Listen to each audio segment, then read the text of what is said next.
वालेकुम नादरीन, आप YouTube channel देख रहे हैं। मैं इमरान खान हूँ। नादरीन, जो रज़ा डार केस है इसहाक डार के नवासे का, वो एक के बाद एक रुख इख्तियार करता चला जा रहा है और ऐसा लगता है कि पुलिस पूरी कोशिश कर रही है कि इस केस को दो हिस्सों में डिवाइड कर दे। जो एक वकूआ होता है उसका एक ही मुकदमा होता है और सारे इकट्ठे ही होते हैं, लेकिन यहाँ पुलिस कोशिश कर रही है कि दो अलग अलग हिस्सों में डिवाइड करे। रज़ा डार की जो रिस्पॉन्सिबिलिटी है या जो उसका जुर्म है उसको कम से कम किया जाए और बाकी जो मुद्दा है सारा वो दूसरे मुजरिमों के ऊपर डाल दिया जाए। खेल क्या होने जा रहा है थोड़ा सा आप समझ लेंगे तो आपको पता चल जाएगा। वैसे पाकिस्तान में इंसाफ हो जाए इसकी उम्मीद कोई नहीं है। शरीफ खानदान ने कौम का पैसा लूटा, आज तक आप बरामद नहीं करवा सके, दोबारा वो आकर पाकिस्तान में हुक्मरान बन गए, तो इंसाफ तो इनके मामले में तो इंसाफ होता नहीं है। यहाँ तो हमेशा नाइंसाफ़ी होती है। इन्होंने साना मॉडल टाउन किया, किसी ने इन्हें कभी नहीं पूछा, इनके ऊपर कोई मुकदमा नहीं बना, ये कभी जेलों में गए भी नहीं। उस मामले में इन्होंने कई लोगों को कत्ल किया। मरियम नवाज ने सीसीडी से बेशुमार कत्ल करवाए, शहबाज शरीफ ने बेशुमार कत्ल करवाए। पुलिस वालों ने बताया कि वो हमें कहता था कि बंदे मारो और हम बंदे मारते थे, लेकिन कोई इनके खिलाफ कार्रवाई नहीं हुई। तो शरीफ खानदान के किसी भी फर्द को सज़ा नहीं होगी, ना माजी में कभी सज़ा हुई है। और अगर कभी इनकी एस्टेब्लिशमेंट से लड़ाई हुई और ये अपने कारनामों पे पकड़े गए तो वो एक बिल्कुल अलग बात है, लेकिन वहां पे भी ये डील कर लेते हैं, बच जाते हैं। तो ये नाजरीन एक प्रिविलेज्ड क्लास है पाकिस्तान की। अब किया ये जा रहा है कि दो हिस्सों में डिवाइड किया जा रहा है, यानी जो रेप वाला मामला है, तशद्दुद वाला मामला है, खवातीन के साथ जबरी तौर पे जिनसी ज्यादती करने वाला मामला है, उसको अलग किया जा रहा है और जो लेन देन वाला मामला है उसको अलग किया जा रहा है। बड़ी चालाकी से कानून का डंडा रज़ा डार के ऊपर से उठा के दूसरे लोगों के ऊपर रखा जा रहा है। अब एक वहीद नाम का बॉस मुतारिफ करवाया पुलिस ने। ये वहीद नाम का बॉस आता है, इसको मुतारिफ करवाया जाता है, पता चलता है इसके ऊपर पहले भी मुकदमात थे, फिर इसके मुकदमात का रिकॉर्ड ही नहीं मिलता। कुछ क्राइम रिपोर्टर्स है, उन्होंने रिकॉर्ड निकाला अपने तौर पे, लेकिन वो ये कह रहे हैं कि उसकी एक्सेस वैसे नहीं है जैसे पहले थी। तो इसको भी खुफिया कर दिया गया बंदे को। जितने बंदे अदालत में पेश किए जाते हैं उन तमाम बंदों के चेहरों के ऊपर नकाब डाला जाता है ताकि उनकी शनाख्त छुपाई जा सके। वजह क्या है कि उनके मोहल्ले वाले देखेंगे, लोग जाएंगे वहां पूछेंगे कि ये उस दिन कहां पे था, तो अगर ये कहीं और साबित हो गया तो फिर क्या करेंगे। मुझे ऐसा लगता है कि जो मेरे एक सोर्स ने मुझे कहा कि अली डार ने लड़कों को कहा था कि कोई बंदे ढूंढ लो जो ये गुनाह कबूल कर ले, जो अपने ऊपर ये जुर्म ले ले। पाकिस्तान में ऐसे बंदे आपको मिल जाते हैं। तो हो सकता है कि अब दूसरे बंदों के ऊपर जुर्म डालने की कोशिश की जा रही हो, ताकतवर और बड़े घरों के बच्चों को बचाने के लिए कमजोर और मजबूर लोगों को या जराइम पेशा लोगों को लालच देकर उनके ऊपर यह जराइम डालने की कोशिश की जा रही हो। बहुत मुमकिन है। ये जो वहीद नाम का बंदा आता है बीच में, वहीद बॉस जिसे कहा जा रहा है, अब इसके बारे में भी पुलिस हमें ज्यादा इंफॉर्मेशन नहीं दे रही, रज़ा डार के बारे में भी ज्यादा इंफॉर्मेशन नहीं दे रही।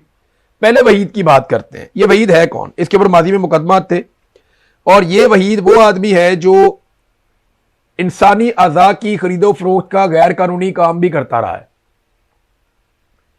यही गैर कानूनी काम नून लीग का एक एमपीए है जो मरियम नवाज के बहुत करीब है और उसका एक एक्ट्रेस के साथ एक स्कैंडल भी बना। वो निजी मामलात में मैं नहीं जाता, लेकिन उसका नाम था साकिब चद्दड़। अब वो जो एमपीए था उसके ऊपर भी माजी में इस तरह के इल्जामात और मुकदमात रहे। वो बंदा भी एक डॉक्टर के साथ काम करता था जिस डॉक्टर का नाम था डॉक्टर फवाद मुमताज। इसी डॉक्टर के साथ साकिब चद्दड़ साहब को माजी में जोड़ा गया। अब यही डॉक्टर जाके जुड़ जाता है वहीद नामी बॉस के साथ। ये जो रिपोर्टें आ रही है उसके मुताबिक ये है। अब दोनों का ताल्लुक एक ही डॉक्टर के साथ है और वो डॉक्टर, उसके ऊपर माजी में मुकदमात भी रहे हैं गैर कानूनी लिवर ट्रांसप्लांट के हवाले से। तो ये काफी चीजें क्लियर हो रही है ना कि वहीद बॉस कहां से आया। फिर लड़कियों ने अपने स्टेटमेंट में कहा कि जो बॉस नाम का बंदा था, हमें उसका नाम नहीं पता था, लेकिन जो बॉस नाम का बंदा था वो बड़ा फ्रीक्वेंटली अंग्रेजी बोलता था। वो इंग्लिश बहुत अच्छी बोलता था और उसको इंग्लिश आती थी। लेकिन ये जो वहीद नाम का बंदा जिसे बॉस बनाकर पेश किया गया है, इसके मुतालिक कुछ लोग दावा कर रहे हैं कि ये ज्यादा पढ़ा लिखा नहीं है। तो ये इतनी अच्छी और फ्लुएंट इंग्लिश कैसे बोल सकता है जो कि बॉस बोल रहा था। एक सवाल यह भी है, और यह कोई पाकिस्तान से बाहर बहुत सारे साल गुजार कर भी नहीं आया, जो बाहर रहते हुए अपनी अंग्रेजी को इंप्रूव कर ले और बड़ी अच्छी फ्लुएंट इंग्लिश बोले। तो क्या ये वही आदमी है जिसे बॉस कहा जाता है, या बॉस क्रिएट कर दिया गया है? जो सहाफी वहां पे डीआईजी की प्रेस कॉन्फ्रेंस में थे, उन्होंने बड़ी दीदा दलेरी के साथ कहा कि बॉस अली डार है, और उन्होंने ये बात एक मर्तबा नहीं, उन्होंने कई मर्तबा ये बात की कि बॉस अली डार है। तो डीआईजी ने कहा नहीं, ये गलत बयानी कर रहे हैं, अली डार बॉस नहीं है। लेकिन सहाफी बजिद थे कि बॉस अली डार है, क्योंकि वो फ्रीक्वेंट इंग्लिश भी बोलता था। और दूसरा यह है कि यह मैं आपको बता चुका हूं कि अली डार लड़कों से राब्ते में था। जब गिरफ्तारियां हो रही थी तो अली डार लड़कों से राब्तों में था। एक सवाल और पैदा हुआ, इस पर किसी ने गौर नहीं किया। जो फिल्टर हाउस है, उसके पास जो इंसिडेंट होता है, एक एक्सीडेंट, और उस एक्सीडेंट के बाद लड़कियां वहां पे गाड़ी से भाग जाती हैं, तो पुलिस वहां से जाके लड़कियों को अपने कंट्रोल में ले लेती है। यह तो एक सादा सा वाकया है। पुलिस को उस पूरे एरिया की सीसीटीवी फुटेजेस खत्म करने की क्या जरूरत थी? सवाल है ना। क्या वहां पे बॉस आया था, या कोई ऐसी शख्सियत आई थी जो बहुत ताकतवर है, और पुलिस नहीं चाहती कि उसकी गाड़ी या उस शख्सियत का नाम या उस शख्सियत की शक्ल कहीं पे सामने आ जाए? यह भी एक सवाल है। और ये सारे सवालात वैलिड होते हैं जब तक कि आपको जवाब नहीं मिल जाते। जब जवाब आ जाते हैं तो चीजें क्लियर हो जाती हैं। सवाल यह है कि क्या फुटेज इसलिए गायब की गई कि उस जाए वकूआ पे आने वाले किसी बाद वाले शख्स को, या जो लड़कियों को उठवाने के लिए वहां से आया बाद में, वो शख्स मंजरे आम पे ना आए? तो बॉस तो अंग्रेजी बोलता था, वहीद के बारे में कहा जाता है जी कि वो अंग्रेजी नहीं बोलता। ये बड़े अहम सवालात हैं जिनके जवाब हमें नहीं मिल रहे। अब 3 बंदों का डीएनए, यह दावा किया जा रहा है कि वो मैच कर गया है। यानी जो लड़कियों ने कहा कि उनके साथ जिनसी ज्यादती की गई है, उनका रेप किया गया है, वो मामला साबित हो जाता है, और पुलिस के जराए ये क्लेम करते हैं। और मेरे पास यहां पे मेरे अपने जराए से भी ये इतला आई, लेकिन मेरा जो सोर्स है उसने 2 बंदों का मुझे बताया। लेकिन पुलिस जराए अब जो कह रहे हैं, जो पाकिस्तान में रिपोर्ट हो रहा है, वो ये है कि 3 बंदों का अब तक की इतला के मुताबिक डीएनए मैच कर गया है। यानी खवातीन की यह बात कि उनका रेप हुआ है वो दुरुस्त है। अब पाकिस्तान में कई ऐसे टाउट्स मौजूद हैं जो बार बार ये कहते कोई रेप नहीं हुआ, और नहीं रेप रूप कोई नहीं हुआ, और ये लड़कियां बड़ी गंदी लड़कियां, ये वो इस तरह की बातें कर रहे थे। नहीं रेप रूप कोई नहीं हुआ, लेन देन का मामला था, बात खत्म हो गई। वो पैसे रिकवर करना चाह रहे थे, वो दे नहीं रही थी, बात खत्म हो गई। हमारे यहां पे लोग इसके ऊपर इस तरह मट्टी डाल रहे थे। अब उन सारे लोगों को क्या कहा जाए जो ये कह रहे थे कि रेप तो हुआ ही नहीं, और पुलिस कह रही है जनाब हमारे पास आ गई है डीएनए रिपोर्ट्स। अब करना ये चाहते हैं वो कि जो रजा डार है उसको इस सारे केस से अलग करना चाहते हैं कि ये बड़ा मासूम लड़का है, इसको पता ही नहीं था, ये तो सिर्फ अपने लेन देन के मामला कर रहा था। लेकिन अब आपको मैं एक सिनेरियो बताता हूं, आप खुद गौर कीजिएगा कि 1 कनाल का एक घर है। 1 कनाल का घर कोई बहुत बड़ा नहीं होता। आप एक कोने में खड़े होकर बोलते हैं तो पूरे घर में आवाज जाती है। 1 कनाल का घर है, एयरबीएनबी का घर है, और उसके अंदर कुछ 10 के करीब लोग मौजूद हैं, जिनमें 2 ऐसी खवातीन भी हैं जिनको वहां पे अगवा करके रखा गया है। और वो खवातीन अपने बयान में कहती हैं कि हम चिल्लाती थी जब हमारा रेप किया जाता था या हमारे साथ टॉर्चर किया जाता था। रजा उसी घर में मौजूद है और उसे पता नहीं चलता कि वहां पे रेप हो रहा है। How is it possible? ये कैसे मुमकिन है? वो लड़कियों ने खुद अपने बयान में अब इस तरह की बातें की हैं, यहां फैमिली भी सुनती है, मैं क्या बताऊं। लेकिन जो बातें उन्होंने की हैं वो बातें इस बात को कभी भी जस्टिफाई नहीं करेंगी कि रजा को रेप के बारे में या उनके साथ होने वाले जिनसी तशद्दुद के बारे में कोई इल्म नहीं है। ये हो ही नहीं सकता। लेकिन जब रजा के बारे में पुलिस से पूछा जाता है तो पुलिस कहती है जी देखिए वो 25 साल एक लड़के ने ये किया। वो नाम नहीं लेते रजा का। डीआईजी साहब रजा से ऐसे शर्माते हैं जैसे नई नवेली दुल्हन अपने शौहर का नाम लेने से घबराती है। वो उन्हों कह के बुलाती है, और जब ज्यादा थोड़ी और पुरानी हो जाती है तो मुन्ने के अब्बा कह के बुलाती है। तो वो ना डीआईजी साहब रजा का नाम नहीं लेते, वो शर्माते हैं, वो नाम लेते नहीं है रजा का, अली डार का, इनका नाम नहीं लेते, और वो बड़े ताजीम के साथ इन लोगों को पुकारते हैं और बुलाते हैं। हाँ, लेकिन जो वहीद दी बॉस और बाकी लोगों का नाम वो बड़े जबरदस्त तरीके से लेते हैं। अब हमारे कुछ जर्नलिस्ट हैं वो पूरी ताकत लगा रहे हैं इस बात पे कि वो साबित करें कि वहीद ही बॉस था। ये जर्नलिस्ट ऐसे जोर लगा रहे हैं वहीद को बॉस साबित करने के लिए जैसे ये जय वकुआ के ऊपर मौजूद थे। मे बी वहीद इस सारे जुर्म का हिस्सा हो और उसको हायर किया गया हो। लेकिन यह भी तो पॉसिबल है कि वहीद बॉस ना हो, क्योंकि लड़कियां तो इनके नाम नहीं जानती थी। बॉस कोई और हो सकता है और वहीद इस जुर्म का हिस्सा हो सकता है जिन्हें हायर किया गया। मैंने कुछ वकीलों से पूछा कि अगर एक बंदा खवातीन को अगवा करता है और कुछ बंदे हायर करता है और उन्हें कहता है कि इन खवातीन के साथ ज्यादती करो, इनके ऊपर टॉर्चर करो, इनसे मुतालबात मनवाओ, तो खवातीन के साथ जो कुछ भी होगा उसके लिए उस बंदे की जिम्मेदारी कितनी है? तो मुझे तमाम वकला ने एक ही बात की कि जितनी जिम्मेदारी करने वालों की है उतनी ही जिम्मेदारी करवाने वालों की भी है। जुल्फिकार अली भुट्टो इसमें फांसी चढ़ गया था और रजा तो वहां पे मौजूद था। अब पुलिस ने करना क्या है ये मैं आपको पहले बता देता हूं। पुलिस अब एक चीज पे गौर कर रही है कि कुछ ना कुछ करके, क्योंकि आज एक मीटिंग हुई है, वहां पे सीनियर ऑफिसर्स को बिठाया गया था, लीगल ब्रांच के इनके लोग भी बैठे हुए थे और सीनियर 3 ऑफिसर बैठे थे। वो ये तय कर रहे थे इस केस को अब घुमाना किधर को है। टॉप प्रायोरिटी पे ये केस था। तो उसमें अब ये रास्ता जो निकालेंगे ना, वो ये निकालेंगे कि रजा इतनी देर के लिए बाहर गया और उस बीच में रेप हो गया। हालांकि खवातीन ने क्या बताया कि उनको बार बार रेप किया गया, लेकिन ये अब मौकिफ लिया जाएगा। रजा और उसके साथ जो 2-3 उसके दोस्त हैं जिनको बचाना मकसूद है। याद रखिएगा, डार फैमिली का एक आदमी नहीं है, खाली रजा नहीं है, एक बंदा और भी है जो डार फैमिली का ही है, जरा दूर का रिश्तेदार है, लेकिन है वो इनका रिश्तेदार ही है। तो इनको बचाने के लिए लड़कों को अब कोशिश की जाएगी कि मलबा सारा दूसरों पे शिफ्ट कर दिया जाए और वो दूसरे लोग जो हैं वो एतराफे जुर्म भी कर लेंगे।